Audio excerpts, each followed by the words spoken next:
ये तो आपस में लड़ते रहे, झगड़ते रहे, असहाब ने अहले बैत का ख्याल नहीं किया, अहले बैत ने असहाब का ख्याल नहीं किया, तो ये बड़ी आसानी के साथ तुम दीन को बिल्कुल बेकार कर जाओगे। इसलिए कि जो कुरान आज हमारे सामने आपके सामने मौजूद है, जो हदीस तय्यबा मौजूद है, जो हम पढ़ते हैं पढ़ाते हैं, किरामी कदर आदरीन, हम में से कोई बंदा ऐसा है ही नहीं जो उठकर दावा करे कि मैंने ये कुरान खुद हुजूर से पढ़ा हुआ है। हमने तो नहीं पढ़ा। ये हदीस मुबारका जो आज बुखारी मुस्लिम की सूरत में हमारे सामने मौजूद हैं, ये हदीसें हमने हुजूर से नहीं सुनी, बल्कि हज़रात सहाबा किराम अहले बैत अतहार ने सुनी है। तो जाहिर है जिस वक्त बयान करने वाले, असल सुनने वाले, नबी अलैहिस्सलाम से दीन पहली मर्तबा वसूल करने वाले, जिस वक्त वो असल बुनियाद ही खोखली कर दी जाएगी और बेकार हो जाएगी, तो पीछे दीन का जो है वो कैसे एतमाद रह जाएगा। जाहिर है उसने कहा कि मेरा हदफ तनकीद सहाबा और अहले बैत इसलिए होते हैं कि जब सहाबा पर तनकीद करता हूं तो इसलिए करता हूं ताकि अगर सहाबा ही दुनिया की नजर में इस तरह दुनियावी हमारे एतराजात का शिकार हो जाएंगे तो पीछे इस असल की बुनियाद खत्म हो जाएगी, पीछे बुनियाद बयान करने वाला ही कोई नहीं रह जाएगा, असल ही कोई नहीं रह जाएगा। अब ये मसला आप समझिए, इस जमाने में भी आप देखें कि नबी पाक सल्लल्लाहु अलैहि वसल्लम के असहाब पर, हुजूर की आल औलाद पर तनकीद करने वाले जब तनकीद करते हैं तो आप उनको देखेंगे, वो कहेंगे भाई हमारी एकेडमी का बंदा ये बड़ा काबिल है, इसको हदीस बड़ी अच्छी आती है, ये तखरीज बड़ी अच्छी करता है, ये ऐसा बड़ा करता है, ये वैसा बड़ा करता है। यानी आप अंदाजा फरमाइए कि वो लोग हैं कि जिन्हें अपने ईमान पर बड़ा एतमाद है और अपने शागिर्दों पर बड़ा एतमाद है, उनके ईमान पर बड़ा एतमाद। लेकिन अगर पूछा जाए कि हुजूर के असहाब व अहले बैत के बारे में क्या कहते हो तो तनकीद करते हैं। लेकिन हम इतना पूछना चाहते हैं कि आज को बंदा मस्जिद में बैठ जाए या किसी और अपने इबादत खाने में बैठकर हुजूर के असहाब पर तनकीद करता है, तो हम इतना पूछना चाहते हैं कि तुम मस्जिद में बैठो और तो तुम्हारे पीछे नमाजें पढ़ने वाला, तुम्हारी बात मानने वाला ये जन्नती है, लेकिन जो सरकार के जमाने में उठाया गया है तुम्हें उसके जन्नती होने पर शक है? अभी आप जिंदा है तो ये जिंदा हो तो आडा तजस्सुस दे कि मैं जितनी गल करनी है इंशाअल्लाह ताला में समझ आ गई है। ए गुफ्तगू घंटा कोई नहीं चलनी, वैसे मुफ्ती साहब तशरीफ ले आए, ये गुफ्तगू आगे नहीं चलती इंशाअल्लाह ताला। बस ये बात समझें, मैं खत्म कर रहा हूं ताकि प्रोग्राम जो है ये दुआ के करीब हो जाए मजीद।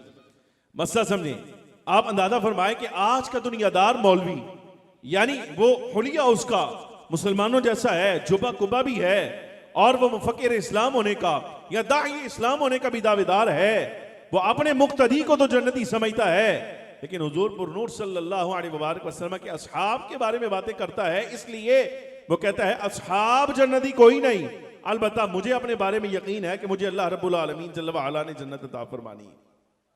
ये हाल है इन लोगों का। अब सहाबा किराम आलिम रिदवान का फर्क क्या है ये समझिएगा, शायद आप बात समझ सकें। मैं सिर्फ बुनियाद उसूल छोड़े जाता हूं, इंशाअल्लाह ताला कभी वक्त हुआ तो इस पर मजीद कलाम आपके सामने करूंगा। आप अंदाजा फरमाइए, सिर्फ इतनी बात पर गौर किया करें, हुजूर के असहाब के बारे में, अहले बैत के बारे में जब कभी तुम्हारा को दिल आए कि तनकीद हो जाए या कोई नालायक जुमला कहो, तो सबसे पहले ये सोचो कि तुम वो लोग हो जो सरकार दो आलम सल्लल्लाहु अलैहि वसल्लम से 14 सदियों बाद उठाए गए।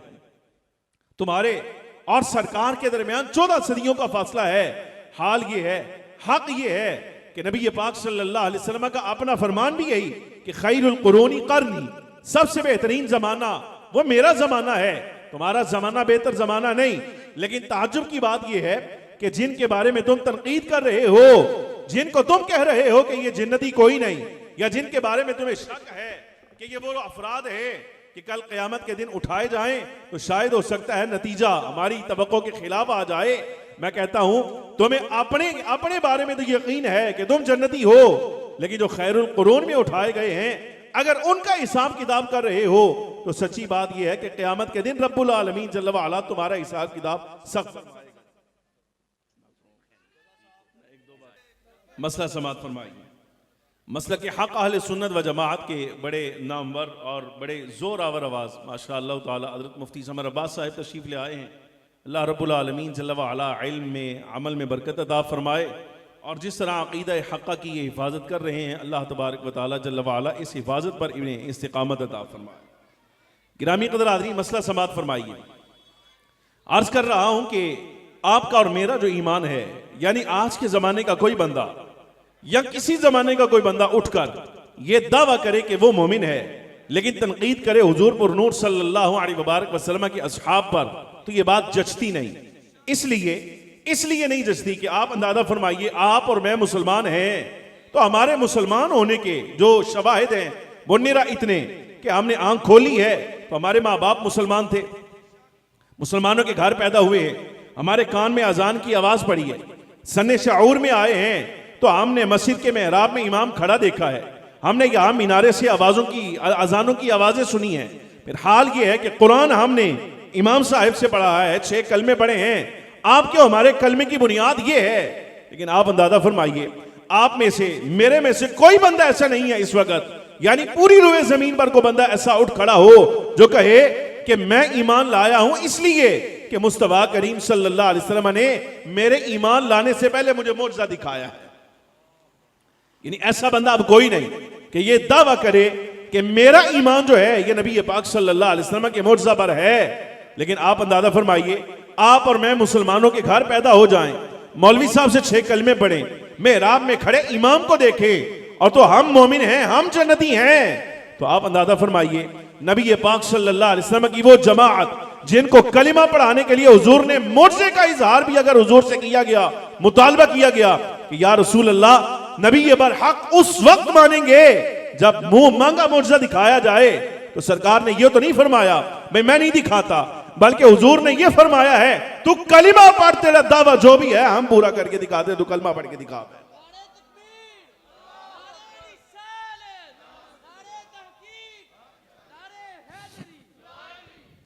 ये असहाब के ईमान लाने के एतबार से मेरी तहकीक के मुताबिक, बंदा नाचीज की जुस्तजू के मुताबिक और तालिब इल्म होने के नाते ये वो कैटेगरी है जो ईमान कबूल करने के लिहाज से 3रे नंबर की है। यानी आप अंदाजा फरमाइए, को बंदा हाजिर हुआ नबी पाक सल्लल्लाहु अलैहि वसल्लम से आकर कहे कि हुजूर मालूम हुआ आप दावे नबूवत और रिसालत फरमाते हैं, मैं बिल्कुल किया है, तुझे भी दावत देता हूं, पढ़ कलिमा और हल्का बगोशे इस्लाम हो, हमारे दामन करम से वाबस्ता हो जा। बस करता है या रसूलुल्लाह कलिमा पढ़ूंगा, लेकिन इस शर्त पर कि वो जो दूर दरख्त खड़ा है अगर आप उसे बुलाएं वो आ जाए आपके कहने पर, तो कलिमा पढ़ने के लिए तैयार हूं। तो मालिकों का कहना क्या था, ये तो नहीं फरमाया मैं तूने मस्जिद के मीनारे से अजान नहीं सुनी, तेरे माँ बाप ने तेरे कान में अजान नहीं पड़ी, मालिकों ने ये नहीं फरमाया, बल्कि यहां तक फरमाया है, हाल ये है फरमाया हम बुलाएं तो आ ही जाएगा, लेकिन आज तेरी ख्वाहिश है जा तू जाकर कह के हुजूर बुला रहे, देख आता कि नहीं आता। भाई आप अंदाजा करें, बस तुम्हारे कान में मौलवी साहब अजान पढ़े, तुम अपने इमाम साहब के मस्जिद के मोहल्ले के इमाम साहब से 6 कलिमे पढ़ो तो तुम जन्नती, लेकिन वो जिसको मुसलमान बनाने के लिए, कलिमा पढ़ाने के लिए हुजूर मौजज़े का भी इज़हार फरमाएं, तुम कहो क़यामत के दिन उनका नतीजा जो है वो हमारी तवक्को के खिलाफ आ सकता है, वो शर्म करनी चाहिए। गुजारिश समझ आ रही कोई नहीं, ये पहली किस्म है। लेकिन इससे ऊपर कैटेगरी है बाद सहाबाए किराम अलैहिम रिदवान की, ये दूसरी किस्म है, ये पहली किस्म से आला है। जो पहले ईमान लाए हैं ये मौजज़ा देखकर लाए हैं, बाद ऐसे हैं जो अखलाक देखकर ईमान लाए हैं, बड़ी कैटेगरी है। लेकिन मैं दरजात के लिहाज से अर्ज कर रहा हूं कि जिन्होंने मौजज़ा देखकर कलिमा पढ़ा, बंदा नचीज के लिहाज से वो असहाब भी आला हैं, वो असहाब भी आला। मैं जिस वेले बोलिया सा मुफ्ती के खिलाफ थे, वो शागिर्द ने मेरे राबता किया, उन्होंने कहा आंदा तुसी मुफ्ती साहब की वजाहत नहीं ली। मैं कहा जी जो वजाहत आंदा ये तो साहिब बहार शरीयत ने लिखा है कि असहाब जो हैं वो ईमान लाएं तो ये जरूरी कोई नहीं वो सारे जन्नती। तो मैंने कहा, मैं सोच बैठा, मैंने कहा बहार शरीयत का हवाला दे रहा है, चलो मुफ्ती होता है, ये अपने नाम के साथ किसी जमाने में शमशीर आला हजरत भी लिखता रहा है, तो हम भी तो देखें बहार शरीयत इसने पढ़ी है, हमने भी पढ़ी है, ये कहां से दलील निकाल कर लाया। बहार शरीयत सामने रखी, वो इबारत पढ़ी, तो अव्वलन तो वो बहार शरीयत की इबारत नहीं थी, साहिब बहार शरीयत की इबारत थी ही नहीं। लेकिन दूसरी तरफ आप अंदाजा फरमाइए, ये है करामत किसकी, हमारी नहीं, हज़रात सहाबाए किराम की और अकीदे हक्का अहले सुन्नत व जमाअत की। ये हमारे अकीदे की करामत है कि वो इबारत हाशिये से निकाल रहा था, वो भी इहाम वाली, यानी गलत माना मुराद लेकर, जबकि 2 सफ़े आगे हजरत सदरुल शरिया रहमतुल्लाह अलैह ने यह मसला खुद लिखा, फरमाया नबी पाक सल्लल्लाहु अलैहि वसल्लम के तमाम असहाब आला हो या अदना, और फिर दरमियान में लिखा कि याद रखना कि हुजूर के असहाब में अदना होता ही कोई नहीं, असहाब में अदना है ही कोई नहीं, और मैं सारे के सारे जन्नती हैं। मैं तस्वीर ला के मैं कली मौलवी बहार शरीयत दोबारा पढ़ जा, बहार शरीयत दोबारा पढ़। इससे अगली बात तेरे साथ तो मैं करने वाला था बदाए उस सनाए की, कि साहिब बदाए उस सनाए ने लिखा था, उन्होंने फरमाया अकीदा हक़ अहले सुन्नत व जमाअत की पाबंदी के बाकायदा उसूल हैं, जो पाबंदी करेगा वो सुन्नी कहलाएगा, और जो अकीदे के उसूल की खिलाफ वर्जी करेगा तो ये शिकवा ना करे कि हमें कह रहे हैं कि हम खारिज अहले सुन्नत हैं। अलामा कसानी 1000 साल पहले ये बता गए कि उसूल की पाबंदी करो तो सुन्नी हो, लेकिन अगर उसूल की पाबंदी नहीं की तो फिर ये ना कहना कि हमने तुम्हें खारिज अहले सुन्नत कहा है। उसूल की खिलाफ वर्जी करके तू खुद अहले सुन्नत से निकल गया है। हम तो निरा बता रहे हैं कि तू नहीं रहा हमारी जमात के दरमियान। तू बाहर शरीयत बार तू कसानी तक कहां से आएगा? ये मसला समझिएगा गिरामी कदर आदीन, ये बंदा ना चीज का, ये दौरे तालिब इल्मी हमारा, और इंशाअल्लाह ताला मरने तक ऐसे ही रहेगा। ये तलब इल्म की जुस्तजू से जो मोती निकले हैं वो आपके सामने आज कर रहा हूं। हुजूर के असहाब के बारे में ईमान लाने के एतबार से 3 हिस्सों में तकसीम करें। पहला हिस्सा वो है जो मुआजिज़ा देखकर ईमान लाए। दूसरा मुलाहिज़ा फरमाइए, ये वो जमाअत है जो मुआजिज़ा देखने वालों से दर्जा में आला है, इसलिए कि इन्होंने नबी अलैहिस्सलातु वस्सलाम से कोई मुतालबा किया ही नहीं। इन्होंने हुजूर की बारगाह में हाजिर होकर मुतालबा ही कोई नहीं किया। यानी मालूम हुआ नबी आखिरुज़ ज़मां तशरीफ ले आए हैं तो ये तो ऐसे लगता था जैसे इंतजार कर रहे हैं हुजूर के आने का। ये वो किस्म है जिन्हें कहा गया ये अपनी फितरत सलीमा की वजह से ईमान लाए। हजरत उस्मान गनी के बारे में आपने सुना ना, आपने फरमाया जमाना जाहिलियत में भी कभी हराम काम का इर्तिकाब नहीं किया, तो सरकार ने तो ऐलान नबूवत किया ही नहीं। वो दलील कौन सी है जिसने हजरत उस्मान गनी रदी अल्लाह तआला अन्हु को जाहिलियत के कामों से भी महफूज रखा हुआ है? तो वो फितरत सलीमा है जिसके बारे में सरकार ने खुद फरमाया कुल्लु मौलूदिन यूलदु अलल फितरा, हर पैदा होने वाला फितरत इस्लाम पर पैदा होता है। ये वो लोग हैं पैदा हुए दौर जाहिलियत कब आया, लेकिन इसके बावजूद फितरत ऐसी सलीम है। जैसे ही सरकार के बारे में मालूम हुआ सरकार तशरीफ ले आए हैं तो फौरन हाथों में हाथ देकर कलमा पड़ा और सरकार की गुलामी में दाखिल हो गए। इन्होंने मुआवजा मांगा ही नहीं। मैं मिसाल आपको दूं मिशकातुल मसाबी से। हजरत अब्दुल्ला बिन सलाम रदी अल्लाह तआला नबी अलैहिस्सलातु वस्सलाम मदीने तशरीफ लाए। यहूदियों ने तैयार किया, बड़े आलिम थे, खानदानी आलिम थे, तो तैयार करके आगे उतारा, कहा कि नबी आखिरुज़्ज़मा होने के दावेदार हैं सय्यदुना मुहम्मद रसूलुल्लाह सल्लल्लाहु अलैहि वसल्लम, तुम जो कि हम में बड़े आलिम हो, जाओ तस्दीक करो जाकर और मालूम करो, सवालात करो, और तौरात की जो इबारात तुम्हें महफूज है, याद हैं, उसकी बिना पर, अपनी मालूमात की बिना पर मालूम करो कि वाक़िअतन ये नबी आखिरुज़्ज़मा हैं या नहीं।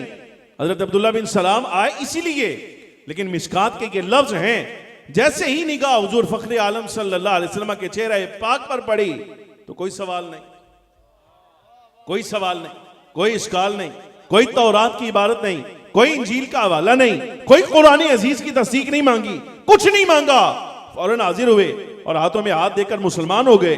और बाद में यहूदियों ने कहा, उन्होंने कहा हमने तुम्हें भेजा था जाकर सवालात करो, तो आपने फरमाया सवाल क्या करता? गया तो इसी इरादे से था कि सवाल करूंगा, तस्दीक करूंगा, लेकिन सवाल कैसे करता? तुमने चेहरा नहीं देखा उनका कैसा है? कोई मुआजिज़ा नहीं। ये फितरत सलीमा की वजह से किरामी कदर आदमी की दूसरी कैटेगरी है सहाबाए किराम की। जुमला याद रखो, तुम मुसलमानों के घर पैदा हो तो तुम्हें अपने कलीमे की बुनियाद पर जन्नती होने का और अल्लाह के फजल से उम्मीद है कि रब तुम्हें अपने फजल से जन्नत अता फरमाएगा। अर्ज गुजार हूं, मुसलमानों के यहां पैदा हो जाओ तो तुम जन्नती रब के फजल की वजह से। तो वो जो मुआजिज़ा देखकर ईमान लाए हैं वो जन्नती नहीं, और वो जिनकी फितरत सलीम थी, यानी वो तो इंतजार कर रहे थे कि हुजूर कब आए तो हम ईमान लाएं, वो जन्नती कोई नहीं। ये दूसरी कैटेगरी है।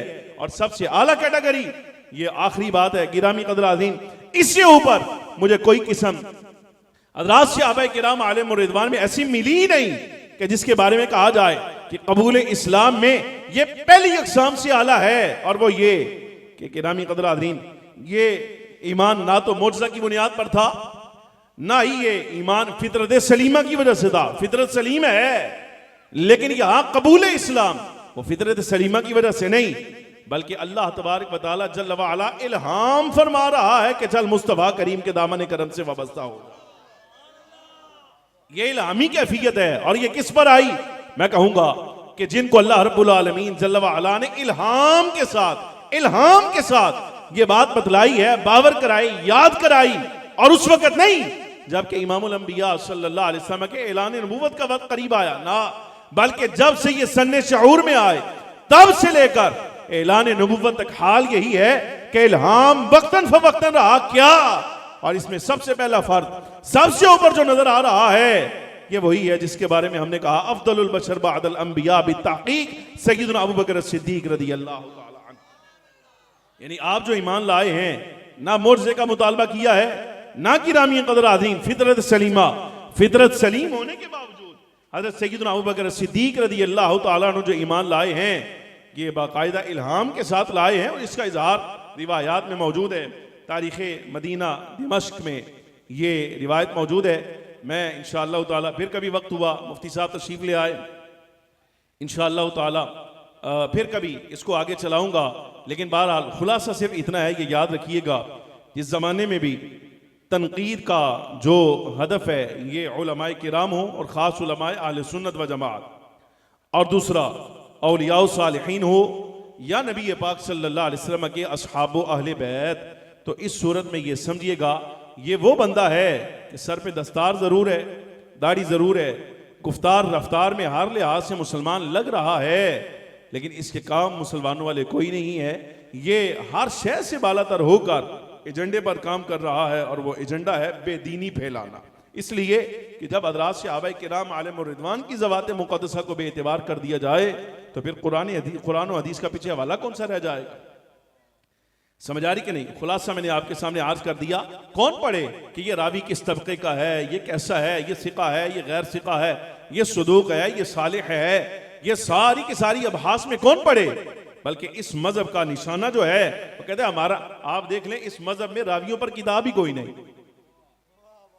और उसकी वजह ये है, वो कहते हैं रावियों पर बहस करना ये लंबा काम है, हम मुड़ पकड़ के दीन और कुरान हदीस जो है वही बेएतिबार कर देंगे। लिहाजा अहलुस सुन्नह वल जमाअह के नजरिया में ये याद रखिएगा, फख्र आलम सल्लल्लाहु अलैहि वसल्लम के सारे असहाब नबी पाक सल्लल्लाहु अलैहि वसल्लम की जमाअत हैं, हुजूर के दामाने करम से वाबस्ता हैं। जिस तरह तुम अपने ईमान और अपने कलीमा की बुनियाद पर यह समझते हो कि तुम जन्नती हो, मुस्तफ़ा करीम सल्लल्लाहु अलैहि वसल्लम की निस्बत की वजह से वो सारे के सारे जन्नती हैं। और उनमें से किसी एक के बारे में भी तनकीद का गुफ्तगू करने वाला, इसका अहले सुन्नत व जमात से कोई ताल्लुक नहीं, बल्कि ऐसे बंदे का कुरान हदीस की तालीम से भी किसी किस्म का कोई ताल्लुक नहीं। दुआ फरमाइए अल्लाह रब्बुल आलमीन जल्ल व अला समझने की तौफीक अता फरमाए। व आखिरु दावाया अनिल हम्दुलिल्लाहि रब्बिल आलमीन।